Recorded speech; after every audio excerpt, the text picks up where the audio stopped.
আসসালামু আলাইকুম। ওয়ালাইকুম সালাম। ভালো আছো?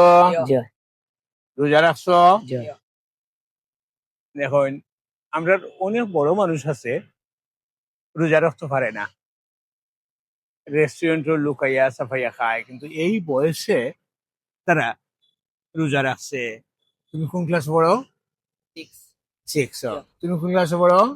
নাইনে বর্তমান পড়ি না। নাইনে পড়তাম। সিক্স ফোরের, নাইনে ফোরের রোজা রাখেন। রোজা রাখলে আমরা খার সান্নিধ্য লাভ করি আল্লাহ আল্লাহর। তো আল্লাহর সান্নিধ্য আমরা যদি পেতে চাই, আল্লাহর কাছে যদি আমরা যেতে চাই, নাজাত, মাগফিরাত,